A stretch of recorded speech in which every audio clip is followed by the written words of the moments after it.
চায়নার ইকোনমি তো বাংলাদেশের মতোই ছিল। কিভাবে তারা পৃথিবীর সুপার পাওয়ার হয়ে গেল? তারা তাদের হিউম্যান রিসোর্সকে ইউটিলাইজ করতে সক্ষম হয়েছে এবং তাদের একাডেমিটা হচ্ছে industry affiliated. Shanghai institute of টেকনোলজিতে আমি গিয়ে দেখলাম কিছু ছাত্র আমাদের সাথে সঙ্গ দিচ্ছে চাইনিজ। আমি জিজ্ঞাসা করলাম কোন সাবজেক্টে পড়ো, সে বলতেছে সে বাংলায় পড়ে, পিওর বাংলা লিটারেচারে। সেজন্য বাংলাদেশ থেকে যারা যায় তাদের সাথে তারা কোঅপারেশন করে এবং ল্যাঙ্গুয়েজটা শেখে। তা আমি জিজ্ঞাসা করলাম কিউরিসিটি থেকে, কতজন স্টুডেন্ট তোমরা আসো? 20 জন স্টুডেন্ট আছে একটা ব্যাচে। তো বাংলা পড়ো কেন চায়নায় বৈশা? তখন বললো যে আমাদের এই সাবজেক্টটাই এখানে পড়ছি কারণ বাংলাদেশে আমাদের যত ইন্ডাস্ট্রি আছে এবং সামনে যেগুলো গ্রো হবে সেই জিনিসগুলো লিড দেওয়ার জন্য আমাদের কিছু প্রয়োজন লোক, এই কারণে এই সাবজেক্টটার অনেক ডিমান্ড। আমি বললাম যে ডিমান্ড যেহেতু, সেগুলো এত কম কেন? 20 জন 25 জন করে নেয় কেন? বলছে আমাদের যে কয়জনের জন্য জব সার্ভাইভ করতে পারবে বা সার্ভিস দিতে পারবে গভর্নমেন্ট, শুধু সে কয়টাই সিট আছে। আর এই বাংলায় পড়তে গেলে এখানে হায়ার কম্পিটিশন করতে হয়। সিএসসি, ত্রিপলি, কেমিস্ট্রি, বায়োলজির চাইতেও বেশি কম্পিটিশন এই বাংলায় ভর্তি হতে গেলে। কারণ এইখানে ভর্তি হওয়ার পরে পাস করার সাথে সাথে বাংলাদেশেই চায়নার যত বড় বড় ইন্ডাস্ট্রি, হাইটেক ইন্ডাস্ট্রিগুলো তারা তৈরি করে রাখছে এবং বাংলাদেশে আগামী দিনের তারা যে ধরনের প্রকল্প নিয়ে কাজ করছে তাদের ওই জিনিসগুলো শিখিয়ে বাংলাদেশে এমপ্লয়মেন্ট ক্রিয়েট করার জন্যই মূলত তাদেরকে শেখানো হয়। আমি বললাম কি কি সাবজেক্ট বাংলায় পড়ায়? বাংলা লিটারেচারের মধ্যে আমাদের কিন্তু রবি ঠাকুর, শরৎচন্দ্র চট্টোপাধ্যায়, বঙ্কিমচন্দ্র চট্টোপাধ্যায়, জসিমউদ্দিন এগুলো পড়ায় না। বাংলা ভাষাটা শিখায় কমিউনিকেশনের জন্য আর সব টেকনোলজিক্যাল নলেজ শিখায়। বলে হচ্ছে আইআর শিখো, তোমাদের কমিউনিকেশন মার্কেটিং স্কিল শিখতে হবে। এরপরে তাদের সাবজেক্টের মধ্যে আমি আশ্চর্যজনক দেখলাম সায়েন্সের অনেক, কম্পিউটারের অনেক সাবজেক্ট রয়েছে, মার্কেটিংয়ের অনেক সাবজেক্ট, ডিজিটাল মার্কেটিংয়ের অনেক সাবজেক্ট, পরে কিন্তু বাংলায়। আমি বললাম যে তুমি রবি ঠাকুরের চিনো? রবি ঠাকুরের চিনে না। রবি ঠাকুরের চিনো না, বাংলা লিটারেচারে কেমনে পড়ো? বলছে ওইসব লিটারেচার পড়ায় না, সাবজেক্ট পড়ায়, বাংলা ভাষাটা শিখায়, কমিউনিকেশনটা শিখায়। আমাদের ওইগুলো লিটারেচার পড়লে তো লাভ নাই, লিটারেচার পড়লে তো আমার চাকরি হবে না। আমাকে যেটা দরকার সেটা করাচ্ছে। আমি এটা বোঝানোর চেষ্টা করছি তাদের লেখাপড়াটা কতটা ইন্ডাস্ট্রি ওরিয়েন্টেড। একটা ইউনিভার্সিটিতে একটা সাবজেক্ট খুলতে হবে, 40টা স্টুডেন্ট ভর্তি হবে, ওই ইউনিভার্সিটির ওই সাবজেক্টের টিচারদেরকে এনশিওর করতে হবে কোন ইন্ডাস্ট্রিতে তার আসলে অনার্স মাস্টার্স পাশের পরে চাকরি হবে। সেটাকে তারা বলছে ইন্ডাস্ট্রি অ্যাফিলিয়েশন। যখন তারা এই সাজেশনটা এইটা নিশ্চিত করতে পারবে, এমওইউটা নিশ্চিত করতে পারবে যে আমার এই 40 জন স্টুডেন্ট ভর্তি করলে অমুক ইন্ডাস্ট্রি তার কর্মসংস্থানের নিশ্চয়তা দিবে, এর কারণেই আমি এই সাবজেক্টটা খুলবো, তখন ওই ইন্ডাস্ট্রির দায় হয়ে যায় যে এই 40 জন স্টুডেন্টদেরকে ট্রেন আপ করার জন্য বাজেট দেয়া, তাদেরকে ইন্ডাস্ট্রি অ্যাফিলিয়েশন দেয়া, তাদেরকে ইন্ডাস্ট্রিতে প্র্যাকটিক্যাল ট্রেনিং করানো। কারণ ওই ইন্ডাস্ট্রি জানে এই 5 বছর যারা পড়বে বা 4 বছর যারা ওই ইনস্টিটিউট ওই সাবজেক্টে পড়বে তাদের চাকরি হবে আমার এখানে। সুতরাং আমি এই 4 বছর ওদের পেছনে ইনভেস্টমেন্ট করব, যত বেশি ইনভেস্টমেন্ট করতে পারবো আমি তার বেস্ট আউটপুটটা সেখানে পাবো। কিভাবে একটা জাতি তৈরি হয়? একটা জাতি স্লোগান, মিছিল, মিটিং আর মানে আনন্দ ফুর্তি করার মধ্য দিয়ে একটা জাতি কখনো গড়ে উঠতে পারে না। বাংলাদেশের অপার সম্ভাবনা আছে এবং ছিল, ভবিষ্যতে যতটুকু সম্ভাবনার দ্বার আর 4-5 বছরের মধ্যে আছে সেটাকেও অ্যাভেল করার জন্য আমাদের যেভাবে ট্রেন আপ করা দরকার ছিল, এখনো পর্যন্ত আমাদের শিক্ষা কাঠামোর মধ্যে এমন কোনো পরিবর্তন আমরা দেখতে পাই নাই যে শিক্ষা কাঠামো আমাদের অনার্স মাস্টার্স পাশের পরে একটা নিশ্চয়তা দিতে পারবে যে সার্টিফিকেট নিয়ে যাওয়ার পরপরই তোমার জন্য এত এত কর্মসংস্থানের ব্যবস্থা আছে। সুতরাং আপনারা একটা অনিশ্চিত জীবনের দিকে আসছেন। জগন্নাথ বিশ্ববিদ্যালয়ে এসেছেন ফার্স্ট ইয়ার, এটা তো অনেক আনন্দের একটা জায়গা। ফার্স্ট ইয়ারে আসলে বন্ধু বান্ধবী সবাই মনে হয় যে ক্লাসের ফার্স্ট হবো, সেকেন্ড হবো, টিচার হবো। এ কারণে সিনিয়রদের সাথে কথাবার্তা বললে, আমি জানি না এই বিশ্ববিদ্যালয় এরকম হয় কিনা, শিট গাইডের ব্যাপারটা, শিটের ব্যাপারটা সিনিয়রদের কাছ থেকে নেওয়া, কেউ পড়লে শেয়ার না করা, যে আরে পড়ি নাই আমি, দেখি কি হয়, না পড়েই আসছি, তো পড়ি, শেয়ার করতে চাই না। একটু সংকীর্ণ একটা মানসিকতা যে আমিই পড়বো, আমি ক্লাসে 1 রোল হবো। এখানে 1 রোল 2 রোলের কোনো ফাংশন নাই, এখানে সিজিপিএর সিস্টেম। তো আপনি সিজিপিএ 3.8 পাইলে আরও 10 জন পেলে কোনো প্রবলেম নাই। এই বন্ডিংসটা একটু সুদৃঢ় করেন এবং আপনার কোয়ালিটি, ক্যাপাসিটি, ক্লাস করবেন, আরেকজনকে শেখাবেন, পড়াবেন, এতে আপনার স্কিল বাড়ে, এতে আপনার নলেজটা আরেকজন নিয়ে যান। এটি স্কুল আর কলেজ সিস্টেম না, ইউনিভার্সিটি ইউনিভার্সালিটি মাথার ভিতরে নিয়েই ইউনিভার্সিটির পড়াশোনা শেষ করেন। বন্ধু যারা আছে তাদের সাথে গুডউইল তৈরি করেন, একাডেমিক জায়গায় এঙ্গেজমেন্ট বাড়ান। ইউনিভার্সিটিগুলোকে আমরা বলি এটা হচ্ছে কিন্ডারগার্টেনের মতো। এটা ন্যাশনাল ইউনিভার্সিটিতে যেরকম প্রশ্ন করে একজন, খাতা দেখে একজন, পড়ায় একজন, সেকেন্ড এক্সামিনার আর একজন, এই ইউনিভার্সিটিতে এরকম নাই। যিনি পড়ান তিনি প্রশ্ন করবেন, তিনি খাতা দেখবেন, তিনি রেজাল্ট শিট তৈরি করবেন। তার মানে এখানে রেজাল্ট করা খুবই সহজ একটা কাজ। আপনি একজন টিচারের কাছে যান, বারবার যান, না বুঝলে যান, অ্যাসাইনমেন্ট নিয়ে যান। অনেকে আপনাকে ফার্স্ট ইয়ারে আসছেন না, এগুলো বারবার করবেন। ক্লাসের একটা শ্রেণী থাকে যারা আপনাকে বলবে ওপেকের সদস্য। ওপেক বুঝেন তো, organization of petroleum exporting countries, মানে তেল রপ্তানিকারক যে দেশগুলো আছে তাদেরকে বলা ওপেকের সদস্য। কেন ওপেকের সদস্য বলে? ওই যে তেল দেয় স্যারকে, যে দিন শেষে দেখবেন বছর শেষে টার্ম ফাইনাল পরীক্ষার পরে রেজাল্টটা দিলে ওই ওপেকের সদস্যরাই সিজিপিএ উপরের দিকে। আর যারা এগুলো বলছে তারা এইসব পরীক্ষার আগে দোস্ত একটু শীটটা দে না, কি পড়াইছিল ওই লেকচারটা দে না, এগুলাই করবে। সুতরাং আপনার কাজটা হচ্ছে যত বেশি ওপেকের সদস্য হইতে পারে, যত টিচারের সাথে আপনার রিলেশনটা রাখা যায়, যত টিচারের কাছে গিয়ে জিনিসটা বোঝা যায়। থার্ড ইয়ারে উঠেন, অ্যাম্বিশন সেট করে ফেলেন। রেজাল্ট ভালো না হলে বুঝে ফেলবেন যে আপনার রাস্তা ইউনিভার্সিটির টিচার হওয়া না, গবেষক হওয়া না, আপনার রাস্তাটা অন্য দিকে। তো কোন দিকে সেই রাস্তাটা আইডেন্টিফাই করেন। ঢাকা শহরে থাকবেন, অনেক সুযোগ সুবিধা আপনার হাতে আছে, অবহেলায় অবজ্ঞায় আড্ডা দিয়ে এই সময়গুলোকে কাটাবেন না। এই 4টা বছর আপনার জন্য স্ট্রাগলের একটা টাইম। এই সময়টা আপনি যত বেশি লিঙ্ক আপ তৈরি করতে পারবেন, নেটওয়ার্কিং তৈরি করতে পারবেন, নিজেকে ডেভেলপ করতে পারবেন, তত বেশি সাইন করতে পারবেন। আমরা আশা করি প্যানেলিস্টরা আলোচনায় আপনাদের এই জিনিসগুলো ধরিয়ে দিয়েছে। রাশ রিয়ালিটিটা বোঝার চেষ্টা করেন। এই জগন্নাথ বিশ্ববিদ্যালয়ের আমার স্টুডেন্ট অনেকেই আছে, এই জগন্নাথ বিশ্ববিদ্যালয়ে পড়া পাশ টাশ করে বের হয়ে গেছে, চাকরি কপালে জুটতেছে না। কেন জুটছে না? কারণ এই লেখাপড়া, এই কাগজ, এই সার্টিফিকেট তাকে কিছুই দিতে পারছে না। এখন ওইখানে গিয়ে আবার তার সাধারণ জ্ঞান পড়তে হচ্ছে, ম্যাথমেটিক্স পড়তে হচ্ছে, হায়ার ম্যাথ পড়তে হচ্ছে বিসিএসের জন্য, সায়েন্স পড়তে হচ্ছে। এগুলো যখন আবার তার পড়তে হয়, তাহলে আমার এই লেখাপড়া 4 বছর করে লাভটা হইল কি? কেন আমাকে করানো হচ্ছে? এই কোশ্চেনের উত্তর আসলে কারো কাছে জানা নাই, কেউই এখনো দেয় না। কেন এই শিক্ষা কাঠামো, কেনই বা এই শিক্ষা কাঠামোকে আমাকে পড়ানো হচ্ছে? ইউজিসিও তার উত্তর দিতে পারে না।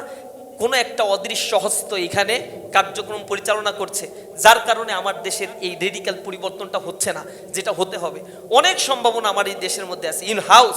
এই দেশের মধ্যে যে পরিমাণে চুনাপাথর আছে, আকরিক লোহা আছে, কয়লা আছে, এদেশের যে হিউম্যান রিসোর্স আছে, সেগুলো যদি প্রপার ট্রেন আপ করা যেত, বাংলাদেশ প্রতি বছর $44 বিলিয়ন রেমিটেন্স থেকে আয় করে। বাংলাদেশ চলেই রেমিটেন্সের উপরে, দ্বিতীয় আর কোনো খাত রেমিটেন্সের প্যারালালই নাই। আপনারা বলবেন আরএমজি খাত, না, আরএমজি খাতের $22 বিলিয়ন বা $23 বিলিয়ন যদি আয় হয়, তাহলে $18 বিলিয়ন আবার বিদেশে আপনার পাঠায় দিতে হয় মেশিনারি কেনার জন্য, এরপরে আপনার সুতা কেনার জন্য, আপনার র মেটেরিয়ালস কেনার জন্য। আপনার হাতে থাকে $2 থেকে $3 বিলিয়ন, বেশি থাকে না এখানে। কিন্তু রেমিটেন্সের টোটাল আয়টাই হচ্ছে এই দেশের ইকোনমির টোটাল ভিত্তি। কিন্তু আনফর্চুনেটলি সরকারি চ্যানেলে মাত্র $22 বিলিয়ন বা $23 বিলিয়ন রেমিটেন্স আসে আমাদের, আর বাকিটা হচ্ছে হুন্ডি বাট্টার মাধ্যমে আসে। গভর্নমেন্ট যেটার ফ্যাসিলিটিস পায় না, দেশের অর্থনীতি যার ফ্যাসিলিটিসটা পায়। আমাদের দেশে কর্মসংস্থান যদি সৃষ্টি করা যেত, অথবা বাইরের মাধ্যমে যে ট্রেনিং ইনস্টিটিউটগুলো আছে এগুলোকে সচল করে দেশের কর্মক্ষম জনগোষ্ঠী ইউনিভার্সিটিগুলোতে আপার লেভেলের ট্রেনিং ইনস্টিটিউটগুলো যদি চালু করা যেত, জগন্নাথ বিশ্ববিদ্যালয়ে যদি একটা ট্রেনিং সেন্টার থাকতো, আইটি ট্রেনিং সেন্টার, যেখানে এআই শেখানো হতো, জিমিনাই শেখানো হতো, চ্যাট জিপিটির কাজগুলো শেখানো হতো, আপডেট এই ভার্সনগুলো শেখানো হতো, তাহলে আপনাদের অনেক ইমপ্রুভমেন্ট হতো। আর্টসে পড়েন, আমি জানি না এখন এগুলো শেখানো হয় কিনা, আমি রিসেন্টলি খোঁজ খবর নিয়েছি। আর্টসের স্টুডেন্টরা পাস করে যায়, কিন্তু স্টার্টার ব্যবহার তারা জানে না, পাইথনের ব্যবহার জানে না, C+ প্রোগ্রামিংয়ের ব্যবহারগুলো তারা জানে না। তো এই প্রোগ্রামিংয়ের ব্যবহার এই যুগে না জানলে আপনি হায়ার স্টাডি করতে যাবেন, মাস্টার্স করতে কোথাও যাবেন, দেখবেন আপনি অতল সমুদ্রের মধ্যে পড়ে গেছেন যে কী শিখাইছে আমাদের। এখনও শুনি SPSS দিয়ে কাজগুলো করানো হয়, অথচ এর চাইতে অনেক আপডেট ভার্সনগুলো চলে আসছে। ইউনিভার্সিটিতে আসছেন, মাথার ভিতরে রাখবেন কিছু শিখে এইখান থেকে যাব, কিছু নিয়ে এইখান থেকে যাব। পরিবার আপনার জন্য ইনভেস্ট করছে, রাষ্ট্র আপনার দিকে তাকিয়ে আছে। এই ইউনিভার্সিটি পড়তে গেলে কয় টাকা খরচ হয়? আমরা ইউনিভার্সিটিতে পড়ছি, পার মান্থ 26 টাকা করে খরচ হয়েছে আমাদের। আর 6 মাস পর পর সেমিস্টারে হয়তো আমাদের অল্প কিছু টাকা দিতে হয়েছে, 5,000-7,000 টাকা, সব মিলে 30,000 টাকা দিয়ে আমাদের অনার্স শেষ। অথচ এক একজন টিচারের বেতন দেখছি আমরা কি পরিমাণে। ইনফ্রাস্ট্রাকচারাল ডেভেলপমেন্টের জন্য যে বাজেটগুলো দেওয়া হয়, টোটালি গভর্নমেন্টের ফান্ড থেকে এটা দেওয়া হয়, আর গভর্নমেন্ট জনগণের ট্যাক্সের টাকা থেকে এগুলো সংগ্রহ করে থাকে। সুতরাং আপনার লায়াবিলিটি আছে, রেসপন্সিবিলিটি আছে এই রাষ্ট্রের জন্য, এই সমাজের জন্য। মানুষকে ছোট করে দেখবেন না, রিক্সাওয়ালার মর্যাদাটা দিবেন। সমাজের সকল মানুষের মর্যাদাটা যেন আমার কাছে থাকে। আমি নিজেকে গড়ে তুলব, আমরা শুধু নিজের জন্য না, আমার পরিবারের জন্য, আমার সমাজের জন্য, আমার রাষ্ট্রের জন্য। এই আহ্বান আপনাদের কাছে আমি রাখতে চাই। দ্বিতীয়, আপনাদেরকে সবার কাছে এতটুকু অনুরোধ জানাই, ফার্স্ট ইয়ারে আপনারা এসেছেন, ইসলামী ছাত্র শিবির আপনাদেরকে বরণ করে নিয়েছে। ইউনিভার্সিটিতে আপনাদের জন্য অনেক চমৎকার একটা জায়গা, অনেক স্লোগানে মুখরিত হবে, কান সালাফালা হবে, অনেক কিছু দেখবেন, অনেক মারামারি কাটাকাটি, অনেক ভালো পজিটিভ কাজ। এর মধ্য থেকে আপনাকে অবশ্যই বাছাই করতে হবে কোনটা আপনার লাইফের জন্য সুইটেবল, কোন জিনিসটা আপনার জীবনকে গড়ে তুলবে। সেই জায়গাটা বাছাই করে নিজের জীবন সঙ্গী আপনারা খুঁজে নেবেন, বন্ধু জায়গাটায় সেভাবে আপনারা খুঁজে নেবেন। যদি এই জায়গায় আপনারা মিস্টেক করেন, ভুল করেন, আজীবন পস্তাতে হবে। ইউনিভার্সিটি লেভেলগুলোতে এসে মাদকাসক্ত হয়ে যাচ্ছে ইউনিভার্সিটির ছেলেমেয়েরা। মাদকাসক্ত হওয়ার তো খারাপ জিনিস, ভালো জিনিস না। এতে ক্যান্সারে আক্রান্ত হচ্ছে, ফুসফুসের রোগ হচ্ছে, অ্যারোগেন্ট হয়ে যাচ্ছে, ক্রেজি হয়ে যাচ্ছে, হিতাহিত নলেজ হারিয়ে ফেলছে। আমাদের বন্ধু বান্ধবদের মধ্যে অনেককে দেখেছি সিনিয়রদের সাথে ওঠা বসা করতে গিয়ে, জুনিয়রদের একটু র্যাক ট্যাক দিতে গিয়ে নিজেরা আবার সঙ্গদোষে নষ্ট হয়ে যাচ্ছে, রেজাল্টটা ভালো করতে পারছে না, দিন শেষে নিজের অস্তিত্ব হারিয়ে ফেলছে। জব লাইফে গিয়ে এর সাফারিংসটা তারা হচ্ছে। নিজেকে একটু চেনার চেষ্টা করেন, বোঝার চেষ্টা করেন। আইনস্টাইন একটা কথা বলতো, life is like riding a bicycle, to keep your balance you must keep moving. জীবনটা হচ্ছে একটা বাইসাইকেলের মতো, যদি তুমি তোমার বাইসাইকেলের প্যাডেলটি ঘুরাও তাহলে তুমি তোমার ব্যালেন্সটা ঠিক রাখতে পারবা। লাইফের গতিটাও ঠিক রাখতে গেলে প্রতিনিয়ত স্ট্রাগল করেই আপনাকে চলতে হবে। যদি স্ট্রাগল আপনি না করতে পারেন, হয় ডান দিকে কাত হয়ে যাবেন অথবা বাঁ দিকে কাত হয়ে যাবেন। ব্যর্থ মানুষদের পৃথিবীর কেউ কখনো স্মরণ রাখে না। আপনি সফল হবেন, এই পৃথিবী আপনার জন্য। সফল মানুষদের গুণকীর্তন করে, তাদের পেছনে মানুষ ছুটে, তাদের নিয়েই সকল আয়োজন এই পৃথিবী রঙিন করে তোলে। সুতরাং সফল মানুষের কাতারে আমাকে সামিল হতে হবে, উন্নত চরিত্রের অধিকারী মানুষ আমাকে হতে হবে। কথায় আছে, when money is lost nothing is lost, when health is lost something is lost, but when character is lost everything is lost. যদি আমার ক্যারেক্টারটা নষ্ট হয়ে যায়, আমার লাইফের সব কিছু শেষ হয়ে যাবে। এই জীবনটা যেন আমার মানে এইটাকে নিয়ে যেন আমি চলতে পারি। আমার কাছে এই যে ঢাকা সিটি কর্পোরেশন দক্ষিণে আছে, দেখবেন 56,000 ডিভোর্স লেটার জমা হয়ে আছে, স্বাক্ষর হচ্ছে না। যা হয়ে গেছে তো হয়ে গেছে, আর কিছু আছে পেন্ডিংয়ের অবস্থায়। ফ্যামিলি ব্রোকেন ডাউন, শেষ হয়ে যাচ্ছে, ফ্যামিলির বন্ডিংসগুলো নষ্ট হয়ে যাচ্ছে। এটা হচ্ছে এক্সট্রা ম্যারিটাল অ্যাফেয়ার্সের কারণে, হারাম সম্পর্কের কারণে। বিষয়গুলোকেও অনুধাবন করা, উপলব্ধি করা দরকার। আল্লাহ রাব্বুল আলামিন আমাদেরকে দুনিয়াতে প্রেরণ করেছেন পরিচ্ছন্ন একটি জীবন নিয়ে। যদি এই দুনিয়াতে সার্ভাইভ করতে পারি এবং আল্লাহর কাছে সেভাবে হাজির হতে পারি, এই উন্নত জীবনটাই হবে আমার সবচেয়ে বড় পাওয়া, সবচেয়ে বড় প্রাপ্তি। আপনারা যারা এখানে উপস্থিত হয়েছেন, আমিও জগন্নাথ বিশ্ববিদ্যালয়ের ভর্তির সুযোগ পেয়েছিলাম, কিন্তু কপাল খারাপ, এই বিশ্ববিদ্যালয়ে পড়ার সুযোগ হয়নি, ইট বালু সিমেন্ট দেখার সুযোগ হয়েছে। তো আলহামদুলিল্লাহ, এই বিশ্ববিদ্যালয়টি বাংলাদেশের এখন বর্তমানে লিডিং কয়েকটি বিশ্ববিদ্যালয়ের মধ্যে অন্যতম। যদিও স্টুডেন্টদের অনেক সুযোগ সুবিধার ক্ষেত্রে বিশ্ববিদ্যালয়ের অনেক পিছিয়ে আছে, আবাসন সংকট রয়েছে, শিক্ষার মান যে পর্যায়ে থাকার কথা ছিল বিগত সময়গুলোতে, যত বাজেট হয়েছে সেই পরিমাণে কার্যক্রম এখানে আমরা দেখি নাই, লুটপাট হয়েছে। আপনাদের ন্যূনতম আবাসনের জন্য অনেক স্ট্রাগল করতে হয় এই বিশ্ববিদ্যালয়ে। আবার এই যে সময়টা আপনারা পার করবেন, জীবনের একেবারে রূঢ় বাস্তবতাগুলো নিয়েই আপনাদের জীবনকে এই বিশ্ববিদ্যালয়ের সাথে মিলিয়ে চলতে হবে। বাংলাদেশের বাস্তবতাটা যেমন, জগন্নাথ বিশ্ববিদ্যালয়ে পড়াশোনা করলে আমার মনে হয় তা হারে হারে টের পাওয়া যায়। টোটাল বাস্তবতাটা, বাংলাদেশে এখন প্রায় 6.5 কোটি মানুষ রয়েছে যারা বিলো দ্য পভার্টি লাইন, দারিদ্র সীমার নিচে বসবাস করছে। বাংলাদেশে এখন বেসরকারি হিসেব অনুযায়ী 41 লক্ষ মানুষ রয়েছে যারা বেকার, তার মধ্যে 38% রয়েছে যারা সরকার স্বীকৃত অনার্স মাস্টার্স পাশ করা সার্টিফিকেটধারী বেকার। এগুলো হচ্ছে ইউনিভার্সিটি পাশ করা বেকারের সংখ্যা। টোটাল বেকারের প্রায় 38% এখানে রয়েছে। বাংলাদেশে আপনারা চাকরির ক্ষেত্রে ইউনিভার্সিটি পাশ করার পরে দেখবেন এটা হচ্ছে বেকারত্বের একটা ফ্যাক্টরি তৈরি হয়েছে। অর্থাৎ আপনাকে এই 5 বছর যা পড়লেন এগুলো কোনো কাজে লাগবে না, আবার বিসিএস এর জন্য আপনাকে আবার পড়াশোনা করতে হবে, আরও 3 বছর 4 বছর পড়তে হবে। বিদেশে হায়ার স্টাডি করতে যাইবেন, এরপরে আইএলসের জন্য কোচিংয়ে যেতে হবে, সেখানে 18-20 হাজার টাকা দিয়ে ভর্তি হতে হবে। 20,000-25 হাজার টাকা খরচ করে আপনাকে আবার ব্রিটিশ কাউন্সিলে পরীক্ষা দিতে হবে, স্কোর উঠাতে হবে। এই বিশ্ববিদ্যালয়ে 5 বছর পড়ার পরে দেখবেন ইংরেজিতে ফ্লুয়েন্টলি আপনি কথাও বলতে পারছেন না। অর্থাৎ একাডেমিক কাঠামোগুলো এমনভাবে তৈরি করা যে কোনোভাবেই ইন্ডাস্ট্রি অ্যাফিলিয়েশন আমাদের সাথে নাই, এবং যত রিসোর্সে বাংলাদেশে আছে তার ইউটিলাইজেশন করার জন্য স্টুডেন্টদেরকে যেভাবে কাজে লাগানো দরকার ছিল সেভাবে বাংলাদেশের শিক্ষা কাঠামো তৈরি হয়নি। অথচ বাংলাদেশ এখন সবচেয়ে সুইটেবল একটা সিচুয়েশনে আছে। এটাকে আমরা বলি ডেমোগ্রাফিক ডিভিডেন্ড। এই ডেমোগ্রাফিক ডিভিডেন্ড হচ্ছে একটা নির্ধারিত সময়ে টোটাল একটা দেশের জনসংখ্যার মেজরিটি পার্সেন্ট যখন কর্মক্ষম হয়, এটা 2008 সাল থেকে শুরু হয়েছে, ধারাবাহিকভাবে 2030 সাল পর্যন্ত পিক পর্যন্ত চলবে, পিক টাইম। 2030 সালে 12 কোটি মানুষ হবে বাংলাদেশে যারা কর্মক্ষম, আর বাকিরা হচ্ছে ডিপেন্ডেন্ট পিপল। এরপরে গ্রাজুয়ালি এটা ডিক্লাইন হতে থাকবে, কমতে থাকবে, তখন ডিপেন্ডেন্ট পিপলের পরিমাণ আস্তে আস্তে বাড়তে থাকবে। তো ডেমোগ্রাফিক ডিভিডেন্ড যখন একটা দেশে চলতে থাকে, প্রতি বছর ওয়ার্ক ফোর্সের সাথে প্লাস কিছু অ্যাড হয়, বেকারত্বের পরিমাণ বা কর্মক্ষেত্রে প্রবেশের পরিমাণ, ফ্রেশার্সদের পরিমাণ ডে বাই ডে প্রতি বছরই ইনক্রিজ হতে থাকে, এটা প্রপোর্শনেট রেটে যায় না। অর্থাৎ গত বছর যদি বাংলাদেশের লেবার ফোর্স হিসেবে 10 লাখ বা 20 লাখ জয়েন করে, এই বছর হচ্ছে 20 লাখের সাথে আরও 2 লাখ বা 3 লাখ অ্যাড হবে, কারণ এগুলো হচ্ছে গ্রাজুয়ালি ইনক্রিজ হচ্ছে ডেমোগ্রাফিক ডিভিডেন্ড।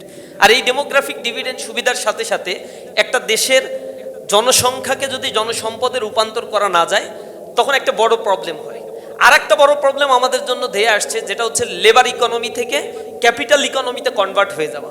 অর্থাৎ তথ্য প্রযুক্তির ব্যবহার, মেশিনারির ব্যবহার, শিল্প বিপ্লব, এর ফলশ্রুতিতে উৎপাদন বেশি হয় কিন্তু শ্রমিক লাগে কম, দক্ষ শ্রমিক এখানে এঙ্গেজ হয়, অধিকাংশ মানুষ তখন বেকার হয়ে যায়।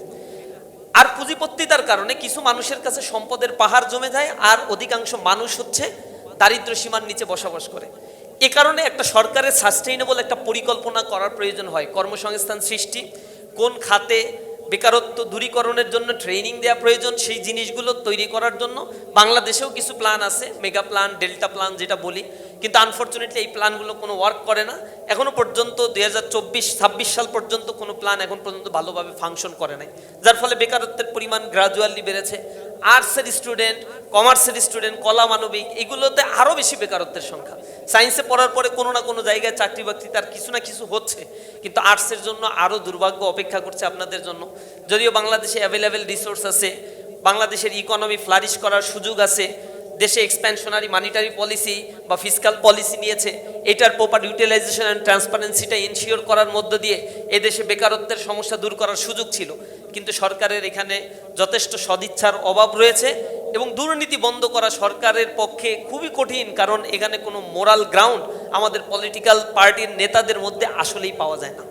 যে যায় লঙ্কা সেই হয় রাবণ, যে ওই জায়গায় যাবে সেই হচ্ছে লুটে পুটে খাবে এই দেশের সম্পদগুলো। কেউ এই দেশের এই তরুণ প্রজন্মকে নিয়ে, ভবিষ্যৎটাকে নিয়ে চিন্তাও করে না।